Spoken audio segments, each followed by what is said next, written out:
Bem-vindos a mais um programa Arte da Guerra com o embaixador Francisco Seixas da Costa.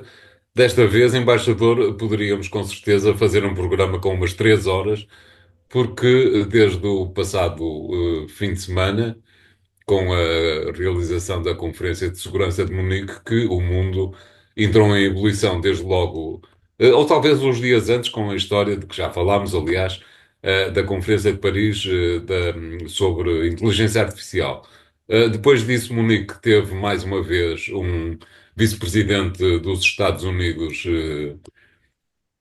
completamente a abrir, digamos assim, uma vez que decidiu explicar com todas as palavras, menos as interditas, o pouco apreço que tem pela União Europeia e pela Europa em geral.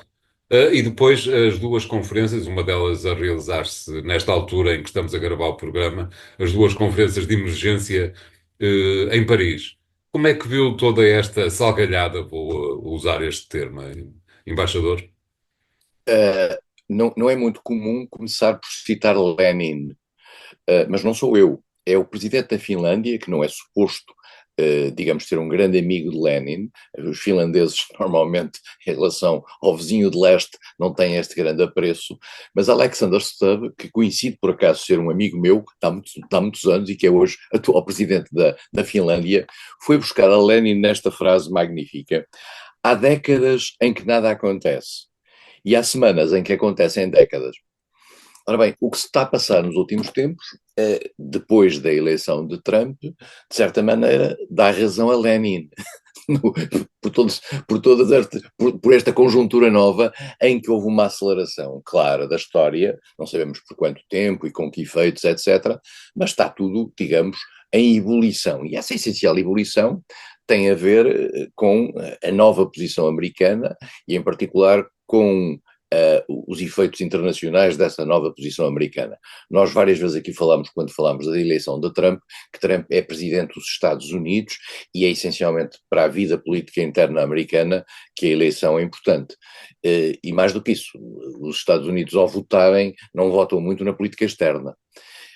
Mas, de certa maneira, para nós, que somos, digamos, refletores daquilo que é a mudança nos Estados Unidos, esta mudança trouxe uma viragem importante.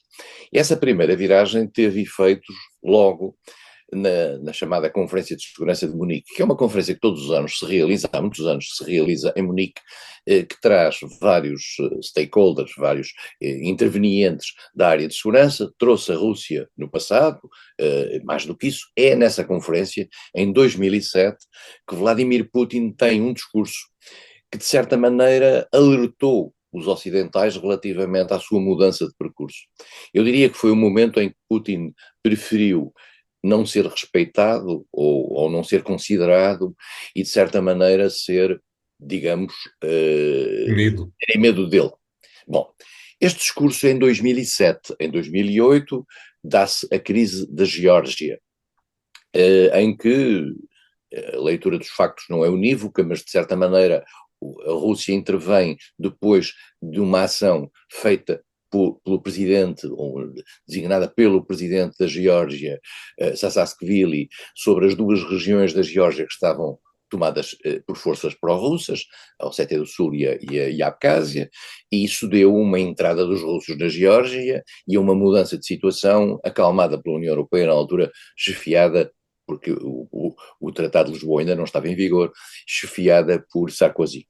Depois disso, a partir daí, a Conferência de Munique começa, digamos, a ser o palco desta divergência de leituras, e até chegarmos a esta conferência de 2025, em que nós vimos chegar J.D. Vance, que é uma espécie, é o vice-presidente americano, mas é uma espécie de ideólogo de uma certa direita americana, direita ou extrema-direita americana, que fez nesta Conferência de Munique, em que alguns estariam à espera. Nós não, porque tínhamos falado aqui muito claramente que isso não ia acontecer, que a Conferência de Munique já avançasse sobre as ideias de Trump face à Ucrânia, isso aconteceu mais tarde, mas J.D. Vance veio, de certa maneira, fazer uma provocação aos europeus. tocando-lhes, em particular em Munique, na Alemanha, num ano de eleições, porque há eleições de que vamos falar a seguir no dia 23 deste mês na Alemanha, dizendo que a Europa estava a coartar a liberdade de expressão dos votantes ao criar uma espécie de linhas vermelhas relativamente à extrema-direita. Isto na Alemanha é uma espécie de um tabu. Em Portugal já foi mais. E, o, e, o, e portanto, estamos a ver, e em França também, tendo em atenção aquilo que é o isolamento do Rassemblement National face aos outros grupos. E, portanto, no fundo, Vance acaba por fazer uma grande provocação. Essa provocação foi imediatamente resistida, nomeadamente por um discurso que lhe sucedeu de Boris Pistorius, que é o ministro da Defesa alemão, e depois vários outros líderes, digamos, contraditaram a posição do vice-presidente alemão, americano. Isto, portanto, significa que Vance é, digamos, a guarda avançada da provocação europeia, da provocação americana face à Europa, numa Europa que está, digamos, em pânico relativamente àquilo que é o avanço de Trump e as ideias de Trump. E, portanto, a Conferência de Segurança acabou com o presidente da conferência a chorar, que é uma coisa extraordinária, fez um discurso de encerramento em que se comoveu, tendo em atenção a evolução da conferência e o modo dramático como ela se concluiu. E, portanto, isso significa, de facto, que a confiança dentro da Europa, este é que é o ponto essencial, a confiança entre aquilo que eram tradicionalmente os aliados europeus dos Estados Unidos, ou o, o, os amigos que a Europa contava a ter do outro lado do Atlântico, esta confiança quebrou. Quebrou, não se sabe por quanto tempo, e a história também, nós também convém termos um bocadinho uma leitura, digamos, prudente da história. A história não é sempre, não muda porque Trump chegou ao poder. Quer dizer, podemos dizer, se ele conseguir destruir as organizações multilaterais, se calhar muda. Mas nós temos que perceber que já tivemos um primeiro Trump e a seguir veio Joe Biden, o que não significa que depois de Trump não possa haver uma administração democrática de outra natureza e a relação transatlântica não se possa recompor. Vale a pena ter. Agora, o que nós não podemos é evitar que, neste entretanto, digamos, aquilo que são as consequências das posições tomadas por Trump não tenham efeitos, digamos, gravosos, como já iremos ver a seguir, nomeadamente na relação com a Rússia e na relação com a Ucrânia. E, portanto, todo este equilíbrio e a posição europeia, que durante estes últimos 4 anos esteve colada à posição americana, no sentido de proteger aquilo que era a luta ucraniana, no sentido de defender o seu território, a globalidade do seu território da entrada russa, é natural, isto mudou tudo com o surgimento de Trump. E, portanto, a Conferência de Segurança de Munique acabou por ser uma espécie de carimbo daquilo que é a criação de um grau elevadíssimo de desconfiança entre os dois lados do Atlântico. A resposta imediata, no dia seguinte, foi a realização de uma cimeira de emergência com apenas 5 países, se não estou em erro, em Paris. Pareceu-lhe, embaixador, que foi uma resposta à altura. A verdade é que, no final, não houve, creio eu, nenhuma declaração que pudesse beliscar diretamente o papel de Vance, nos 2 dias anteriores. Essa cimeira foi uma cimeira organizada pelo presidente francês Emmanuel Macron, que todos nós sabemos vive um momento de grande fragilidade política interna. Macron, de certa maneira, tenta utilizar o palco exterior para disfarçar a sua situação interna e também tenta utilizar aquilo que é o momento de indecisão que se vive na Alemanha. Nós sabemos que dentro da União Europeia, digamos, os dois países que contam para o mercado do poder são basicamente a França e a Alemanha. A França, com a saída do Reino Unido, passou a ser o único poder nuclear dentro da União Europeia, portanto, sob o ponto de vista de segurança e defesa, tem um papel importante. Macron tem sido muito vocal nessa matéria. A Alemanha tem neste momento um chanceler, Olaf Scholz, que está, digamos, a sair, olhando para as sondagens, como já veremos a seguir. E portanto, Macron quer mostrar-se no centro do processo. E ao mostrar-se no centro do processo, o que é que faz? Convoca alguns países da União Europeia, isto é, convoca os principais países, a Alemanha, a Polónia, a Itália, a Espanha, depois convoca dois outros países cujo estatuto não se percebe bem, que é a Holanda e a Dinamarca, e depois também convoca, vamos ser claros, não só o secretário-geral da NATO, onde os Estados Unidos têm uma posição predominante, mas também António Costa e Ursula von der Leyen, que lá apareceram no Eliseu para esta reunião organizada por Macron. Macron também decidiu convidar Keir Starmer, o primeiro-ministro britânico, que está neste momento numa posição de afastamento, aparentemente, face a Trump, depois de umas primeiras hesitações, e, portanto, Macron quer se mostrar no meio disto tudo. À hora que estamos a falar, e mesmo à hora que estamos a gravar este programa, Macron decidiu reunir mais países europeus e decidiu fazer uma espécie de uma cimeira ponto 2, alargada, de certa maneira, para corresponder às críticas daqueles que tinham estado ausentes da cimeira anterior, nomeadamente Portugal, que também não tinha sido chamado à cimeira anterior. O primeiro-ministro português, e bem, num tweet muito bem escrito, colocou, digamos, o seu sentimento de exclusão, e outros primeiros-ministros europeus se calhar tiveram a mesma reação. Não se pode querer uma Europa unida e, em particular, dar força à União Europeia se tomarem medidas de exclusão de uns países no processo decisório em determinados momentos.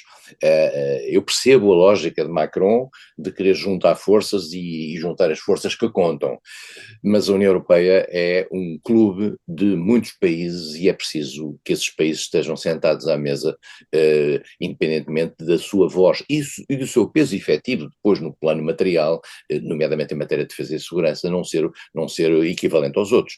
Mas essa é a regra da União Europeia, nós temos que estar todos sentados à mesa. Esta criação da Europa dos grupinhos é o caminho para a crise europeia permanente. Aliás, eu diria até, dir-me-á, embaixador, se concorda ou não, esses grupinhos são exatamente aquilo que Trump está à espera de conseguir fazer na União Europeia. Sim, aliás, é muito interessante que, por exemplo, a primeira-ministra italiana, que esteve presente nesta reunião, foi que eu tivesse dado conta, a única que não fez qualquer comentário à saída da reunião. Lembremos-nos então que Giorgia Meloni esteve em Mar-a-Lago antes das eleições americanas, digamos, foi uma espécie de ao beijamão de Trump antes das eleições. E, portanto, há ali, digamos, uma ponte que Giorgia Meloni faz. Trump quer, de facto, partir os europeus, e os americanos conseguem fazer isso permanentemente quando querem, já aqui falamos várias vezes. Agora, voltando à questão institucional, a União Europeia tem mecanismos, as chamadas cooperações reforçadas, a integração diferenciada, os círculos concêntricos, etc., tem mecanismos para fazer esta agregação de países, as chamadas coalition of the willing, os que querem ir à frente, a coligação dos que querem ir à frente. Isso é possível mobilizar essas coisas e, portanto, não é preciso estar sempre a romper com as regras, porque isso cria um ambiente de desconfiança. Particularmente, nós temos que perceber uma coisa, e é uma coisa que às vezes os líderes europeus mais fortes não percebem. Os países mais pequenos dentro da União Europeia também têm votantes. Os governos que ali estão respondem perante os seus parlamentos e precisam de ser respeitados no plano europeu para que internamente lhes possam dizer o senhor foi dar a nossa voz e a nossa vontade no plano europeu. Se os afastam, naturalmente que o próprio sentimento de pertença à Europa vai ser diminuído. Obrigado, embaixador. Vamos fazer aqui o primeiro intervalo do programa de hoje. Voltamos já de seguida com um segundo tema que é claramente ligado a este primeiro. Até já, obrigado.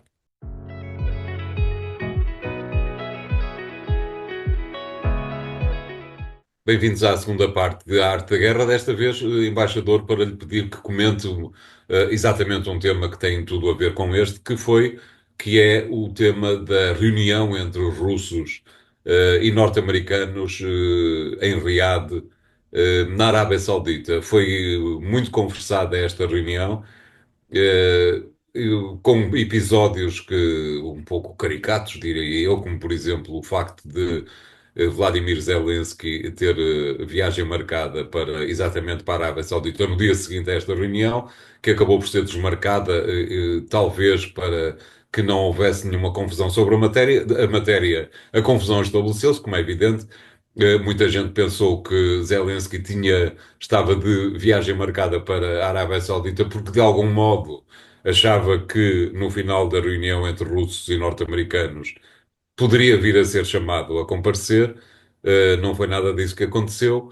Uh, de qualquer maneira, russos e norte-americanos não conseguiram, aparentemente, fixar para já uma cimeira de alto nível entre os dois presidentes, mas conseguiram variadíssimas outras coisas, como seja o caso, de marcar claramente o futuro imediato, da Ucrânia e, por outro lado, também decidiram restabelecer relações diplomáticas.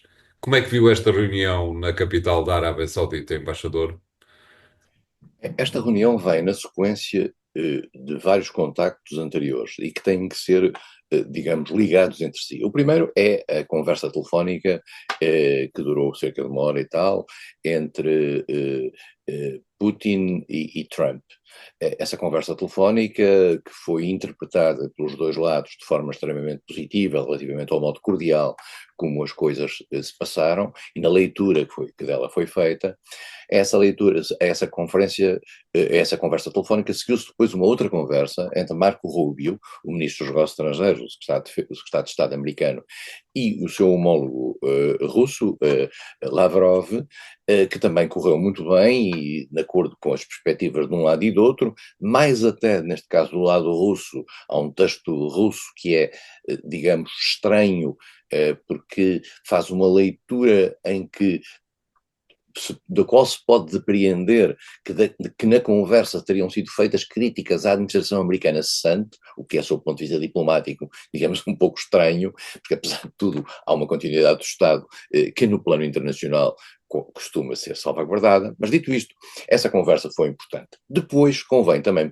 ter presente um outro facto que se passou, que foi a ida do secretário do Tesouro americano à Ucrânia, no sentido de propor a Zelensky uma espécie de um protocolo em que os Estados Unidos ficariam com 50% dos recursos minerais, dos investimentos sobre recursos minerais, gás, petróleo, mas também portos e algumas infraestruturas, a título quase permanente, e isso tinha a ver com aquilo que era, segundo os números que apareceram na altura, a dívida global, o montante global de 500 mil milhões de dólares. Ora bem, esses 500 mil milhões de dólares, os números andam de um lado para o outro, com mais 100, menos 100, o que nestes números fabulosos é muito dinheiro.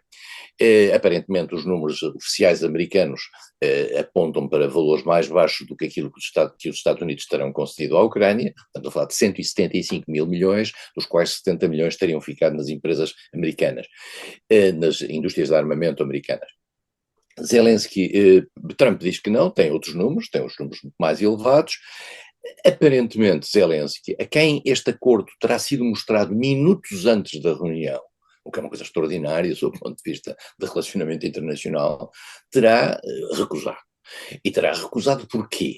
Porque do outro lado da balança não encontrou aquilo que nós podíamos ver como, imaginemos que os Estados Unidos tinham dito, sim senhor, vocês ficam com com as reservas, nós ficamos com as reservas, e vocês cedem-nos estas reservas, mas em outro lado nós damos as garantias de que vocês ficam com o território e conseguem recuperar a vossa soberania sobre o território que está hoje ocupado pela Rússia. Não, não foi nada disso que disse, pelo contrário, os sinais que se somaram e que vêm de várias posições, nomeadamente tomadas pelo secretário de Defesa americano, é no sentido de considerar definitivas ou irrecuperáveis todos os avanços russos no território ucraniano, o que faz com que, a certa altura, Zelensky não tenha nada para ganhar se por acaso ceder na questão, não só dos recursos, eu falei petrolíferos e gás, mas também as famosas terras raras, isto é, um conjunto de produtos minerais essenciais particularmente para algumas indústrias de alta tecnologia, de que a Ucrânia é possuidora. Portanto, para os Estados Unidos... Portanto, perde o solo para a Rússia e o subsolo para os Estados Unidos. Exatamente. Quer dizer, portanto, não tinha nada do outro lado. Quer dizer, e é esse o momento, António, em que se começa a dar conta que o discurso de Zelensky, se olhar bem, ele tem falado muito nestes últimos dias, se calhar até um pouco demais, segundo alguns, eh, o discurso de Zelensky, que era de alguma esperança em relação a Trump, começa a desvanecer-se. E começa a desvanecer-se e começa, digamos, a ser próprio, a crítico de Trump. E então nós tivemos sobre isto tomadas de posição de Trump agora já contra Zelensky. E dizendo Zelensky uma coisa extraordinária, para já fazendo comentários, enfim, depreciativos sobre Zelensky, mas dizendo inclusivamente que Zelensky é uma pessoa que tem aparentemente uma taxa de aprovação ao nível da opinião pública da Ucrânia de 4%. Bom, não sei onde é que estas sondagens foram descobertas, mas isto, de facto, debilita fortemente a própria autoridade de Zelensky como presidente, porque o Trump diz não tem havido eleições, já não há eleições na Ucrânia. Já aqui explicamos várias vezes que a própria Constituição ucraniana não permite que haja eleições enquanto o país estiver sob lei marcial. Quer dizer, no momento em que se levantar a lei marcial, pode-se dizer, mas levanta-se a lei marcial e há eleições. Pois, mas é que no momento em que se levantar a lei marcial, acaba a capacidade de mobilização de soldados, tal qual como tem de ser feita. Portanto, de repente, é a debacle total do sistema militar. Será isso que Trump quer? Será isso que os conselheiros de Trump lhe estão a indicar? Esse é que é o ponto. O que é muito claro é que isto é música para os ouvidos russos. Tudo o que Trump tem dito nos últimos dias tem sido exatamente aquilo que Moscou quer. E, portanto, neste momento, os aliados ocidentais que fizeram todo este esforço ao longo destes 3 anos, no sentido de apoiar a Ucrânia e no sentido de apoiar, digamos, a independência da Ucrânia e o poder de Kiev, estão perfeitamente confundidos porque pensavam ter um aliado e passam a ter um adversário, mais do que isso, que se cola com o outro lado, que é a Rússia. E aqui vem a questão da reunião da Arábia Saudita. Na Arábia Saudita, o que é que há? Há um processo de normalização de relações. Mas isso é normal. Há um processo de aproximação. Não, enfim, pode-se dizer que é normal que os dois países queiram encontrar um novo tempo. Mas esse processo de normalização passa por frases que apareceram, entretanto, de que, por exemplo, a Rússia poderia regressar ao G8. E a regressar ao G8 é preciso nós percebermos quem é que está no G8. Está a França, está o Reino Unido, está o Japão, está a Alemanha, está o Canadá, com o qual os Estados Unidos têm tido uma relação pouco simpática nos últimos tempos, está a Itália e estão os Estados Unidos. Isto era o G7 anteriormente, mais a Rússia que era o G8, e a Rússia saiu do G8 depois do que aconteceu, quer na Geórgia, quer depois, posteriormente, em particular, no quadro de 2014 e da tomada da Crimeia. E, portanto, estamos aqui no momento em que Trump assinala a mudança da agulha para o outro lado. E os europeus não sabem o que é onde fazer, até porque não percebem bem qual é o reflexo que isto tem na NATO. Porque sendo a NATO verdadeiramente composta essencialmente pelos Estados Unidos, e com os outros como coadjuvantes, se os Estados Unidos se desengajarem da NATO, a NATO colapsa. E os Estados europeus não têm, como aqui já temos falado, digamos, uma alternativa à altura para substituir a NATO num prazo plausível, 10 anos, 20 anos. Não tem as valências que hoje os Estados Unidos dão.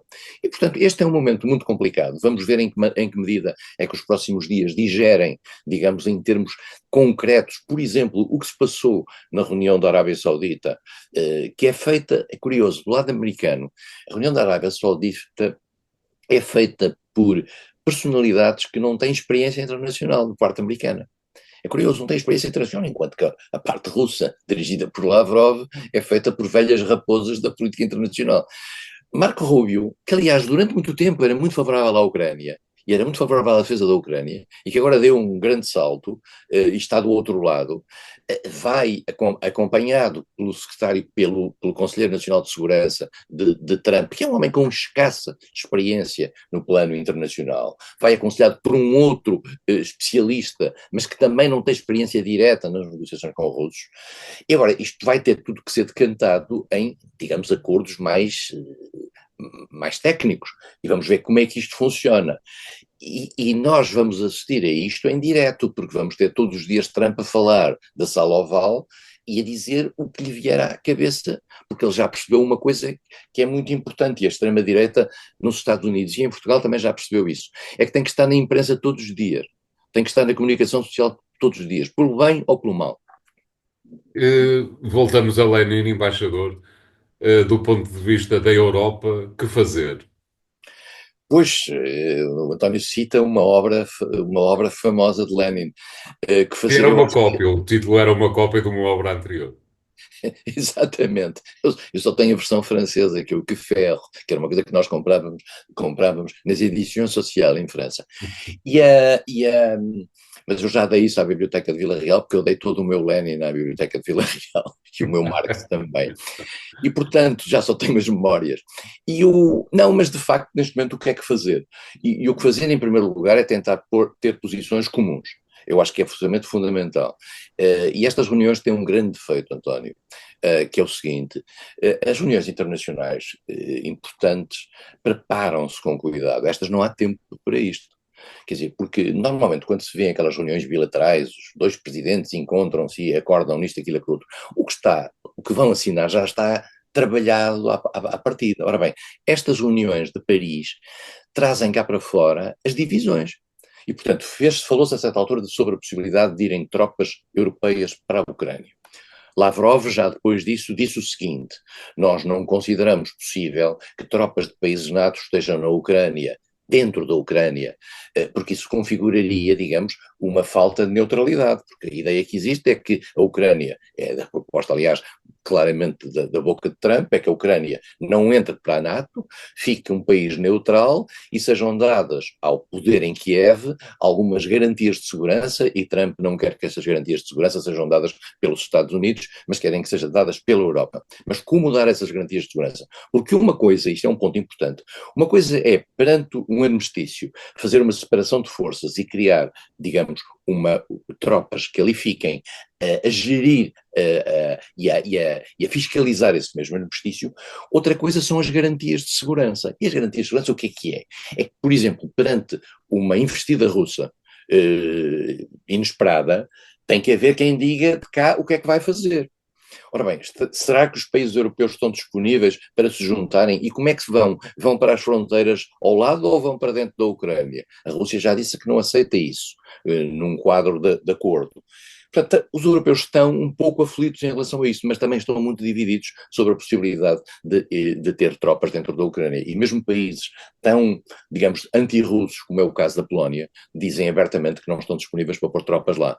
Os dois países que disseram vagamente ou mais abertamente podiam encarar a possibilidade de ter tropas lá, não necessariamente tropas de combate, mas de formação, etc. Era a França, era o Reino Unido, depois a Suécia, que não esteve na reunião de Paris, já disse que também estava, e há outros países que seguramente lá estão disponíveis para lá entrar, nomeadamente os países bálticos, se forem pedidos pela Ucrânia.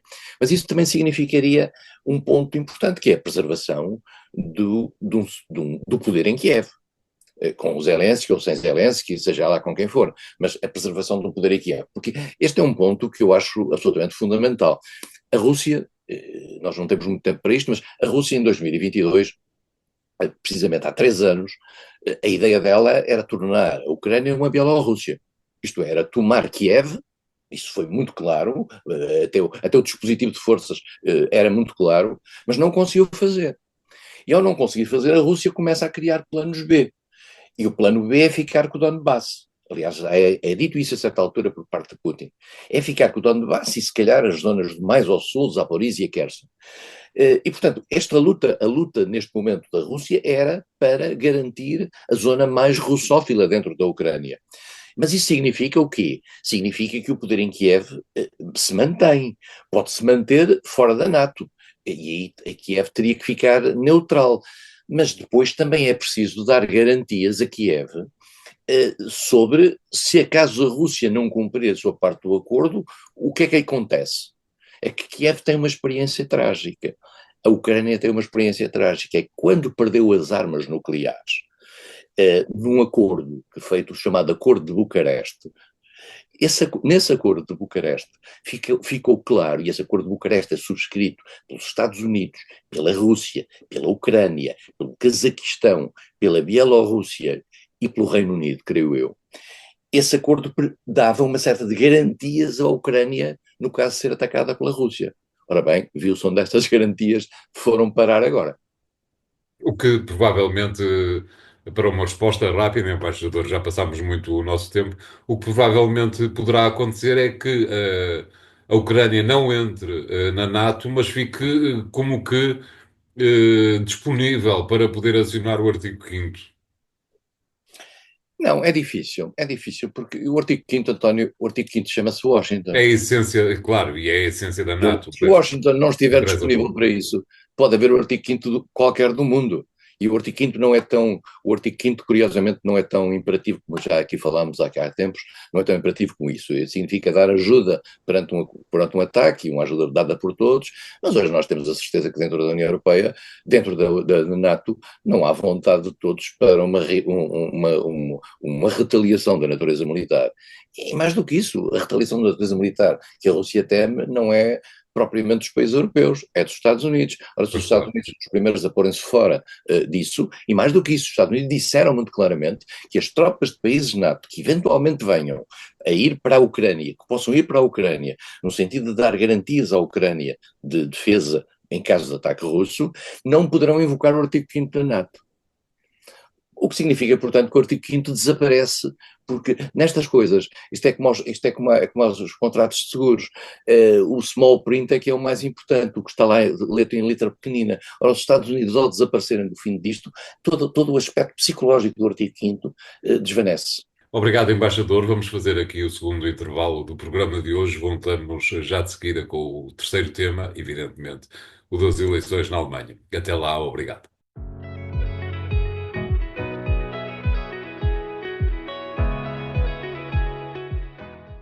Bem-vindos à terceira parte de A Arte da Guerra. Como dizia antes, embaixador, para lhe pedir que comente como vão ser, ou como espera que venham a ser, as eleições do próximo domingo na Alemanha, sendo aparentemente mais que certo que tudo indica que terá que haver, não só pela votação em si, mas também pela disponibilidade de líderes, terá que haver uma grande coligação ao centro entre social-democratas e democratas cristãos, sendo que aparentemente o melhor seria ainda os verdes também tomarem parte nesta coligação, porque aí o problema da maioria absoluta ou relativa estaria resolvido. Uh, é muito interessante, portanto, estamos a discutir a eleição alemã e a importância da eleição alemã e até, digamos, a importância da voz alemã no quadro europeu que tem a ver com estas eleições, porque isso também nos ajuda a perceber o que é a Europa, isto é, enquanto que nos Estados Unidos houve eleições, e daqui a 2 anos vai haver eleições de intercalares, e só havia presidenciais daqui a mais 4 anos, na Europa há eleições a todo momento. E há eleições nos vários países. Isso fragiliza a voz europeia, mas ao mesmo tempo é a garantia da democraticidade da voz europeia. Quer dizer, os países europeus dentro da NATO, dentro da União Europeia, tomam as suas posições em função das maiorias que os seus parlamentos e as suas eleições em diversos momentos vão dando. Diz-se, mas isso é pena que não façam todos no mesmo dia. Pois, mas cada um tem a sua Constituição, tem a sua lógica interna, e essa digamos, a riqueza e a fraqueza dentro da União Europeia. Na Alemanha, claramente, as eleições na Alemanha costumavam ser, digamos, não costuma haver uma eleição antecipada na Alemanha. E estas eleições estavam previstas para o dia 28 de setembro de 2025 e foram antecipadas para o dia 23 de fevereiro de 2025 por decisão do chanceler alemão, Olaf Scholz, que vai perder o poder. Tudo assim o indica, como o António disse. Em princípio, será a CDU, que já era da senhora Merkel e no passado de vários primeiros-ministros alemães, que vai ganhar as eleições ou que vai ter mais votos nas eleições. As sondagens apontam que neste momento está à volta de 30%, o SPD, o Partido Social Democrata, está à volta de 17%, depois os verdes estão cá em baixo, digamos, numa lógica de 7%, mas é preciso perceber que no meio disto tudo, com cerca de 20%, está um partido de extrema-direita, a AfD, que está a subir claramente, embora quer a CDU, os cristãos-democratas, quer o SPD em particular, digam que não fazem com qualquer coligação. E, portanto, digamos, a tal linha vermelha estaria estabelecida. Daí o facto de Vance outro dia, quando foi à Alemanha à Conferência de Segurança de Munique, a primeira pessoa com quem se encontrou foi com a líder da AfD, do partido de extrema-direita. E por isso é que diz, ele no seu discurso diz, não podemos criar dificuldades ao acesso ao poder dos partidos de extrema-direita por preconceitos ideológicos, porque isso significa fim de liberdade de expressão, etc. Bem, não se encontrou apenas, vale a pena dizer, com o líder de extrema-direita, encontrou-se também com o Merz, que é o próximo futuro, em princípio, chanceler alemão, que é o líder da CDU. A CDU vai provavelmente formar governo com o SPD, como é tradicional, vai demorar muito tempo a formar governo, porque é preciso fazer um programa de governo, e isso vai demorar alguns meses, o que, de certa Depois é maneira, tem votado permitido. internamente nos partidos, não é? Exatamente, e há uma espécie de um programa do governo muito detalhado, o que faz com que normalmente, esta vez foi a exceção, eles durem o mandato todo. Desta vez não deu, por razões várias, que teve a ver com divergências internas sobre vários aspectos, que não necessariamente a questão ucraniana, vale a pena dizê-lo, embora aí haja nuances, o SPD era algo restritivo relativamente ao fornecimento, por exemplo, dos mísseis Taurus à Ucrânia, coisa que a CDU de Merz não é, e também que a Ana Baerbock, líder dos Verdes, também não era. Há ali tensões internas, mas as questões são de natureza económica, são de natureza política profunda dentro da vida política alemã, tendo em atenção que a Alemanha é um país que está há 2 anos, digamos, em declínio económico, tem neste momento uma situação económica que já não tão má, que já não vivia há 20 anos, desta maneira, tem os problemas migratórios, que são uma questão chave neste momento, tem uma questão de discussão interna muito grande sobre a questão do nuclear, como é sabido, a Alemanha, por proposta da senhora Merkel, decidiu abandonar o nuclear. Hoje a CDU da senhora Merkel já está a regressar outra vez à ideia de retomar o nuclear, mas quer o SPD, quer os Verdes são naturalmente desfavoráveis ao nuclear. Mas isso tendo em atenção que o nuclear agora confronta-se com a circunstância de não haver gás russo, e na altura, quando houve o dispensar do nuclear, havia gás russo a preços baratos, todo este debate está a renascer. Não renasce em França, onde o nuclear se mantém e onde, digamos, Macron encontrou mais razões para o manter, agora, particularmente com estas limitações que tem. E, portanto, estas eleições, em princípio, vão dar origem a essa coligação. Vamos ver qual é a percentagem objetiva disto. Vamos ver em que medida as políticas migratórias vão estar ou não no centro do debate, porque elas são importantes. Há na Alemanha uma grande discussão e todos os setores alemães estão percorridos por esta questão. Os mais abertos ainda são os liberais, mas os liberais, muito provavelmente, que entraram neste governo, muito provavelmente podem não chegar aos 5%, que é o mínimo para poder entrar no Bundestag, no Parlamento. Há uma outra maneira de entrar no Bundestag, que é com menos de 5%, mas ganhando três constituencies. É por isso que, por exemplo, um partido como a CSU, que é a ala bávara do Partido Social do Centro-Democrata, Cristão-Democrata, tem muitas constituencies e entra no Parlamento automaticamente, mesmo que possa não ter os 5%. E, portanto, há aqui o mecanismo eleitoral alemão é um mecanismo bastante complexo, que permite, digamos, compensar as disfunções dos métodos tradicionais de representação política através de umas compensações que a própria Constituição prevê, mas que também foram alteradas no passado. Portanto, a Alemanha vai definir-se sob o ponto de vista político neste quadro europeu de grande tensão com os Estados Unidos lentamente. E isso, de certa maneira, como eu dizia há bocadinho, dá a Macron a possibilidade de mostrar, aparentemente, o que quer valer no plano internacional. Diria, embaixador, que quem quer que ganhe, a primeira preocupação virá sempre a ser o relançamento da economia, depois exatamente de 2 anos em que o PIB apresentou crescimentos negativos. António vai, mas tem aqui um problema sério, é que neste momento, tendo em atenção que a Alemanha fez uma viragem ao longo destes últimos 4 anos, no sentido de fazer mais despesa, nomeadamente despesa militar, tendo em atenção que neste momento não há consenso europeu no sentido de se fazer um empréstimo comum europeu, o que foi E dado, Metz nem sequer é muito a favor de um cenário desses, não acha exatamente, muita mas graça.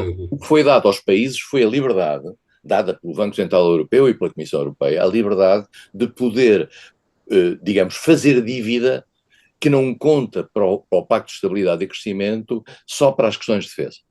Bom, aparentemente as contas devem estar feitas, isto é, isto não deve ter um impacto sobre o equilíbrio do euro, mas isto vai dar, em alguns países europeus, pode ser que eu me engane, mas vai dar origem a grandes exageros. Mas enfim, no caso da Alemanha não dará com certeza, porque eles são muito cuidadosos nessa matéria, mas vai dar um peso de dívida a somar àquilo que eles já têm e vai dar um desequilíbrio maior do que aquele que já existe. É que nós temos que perceber uma coisa. Há uma coisa que mudou na Europa radicalmente com este congelamento da relação com a Rússia, que foi o peso da energia. O peso da energia, que é fundamental para a competitividade da economia alemã, subiu extraordinariamente. E agora, digamos, isso vai ter repercussões na capacidade da economia alemã dar um salto.